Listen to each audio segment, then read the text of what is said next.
অচক্ষ নামাজ পড়েই ভেবে বসবেন না যে অনেক কিছু করে ফেলছে। এক চিল্লা দিয়ে মনে করে ফেলবেন না যে দিনের জন্য অনেক কিছু করে ফেলছে। একটা হজ করেছেন, ওমরা করেছেন, সিয়াম রেখেছেন, দিনের জন্য দান সৎকার করেছেন, একটা মাদ্রাসা মসজিদ করেছেন, ভেবে বসবেন না আপনি সব অনেক কিছু করে ফেলেছেন এবং অন্যরা সব কক্রোচ তেলা পোকা, ওরা জাহান্নামে যাবে এমনটা মনে করবেন।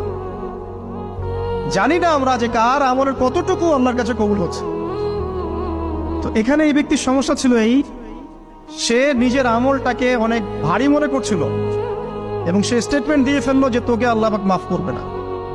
এই একটা কথা মন থেকে বলার কারণে তার ইহকাল পরকাল দুটা বরবাদ হয়ে গেল, সে জাহান্নামে চলে গেল।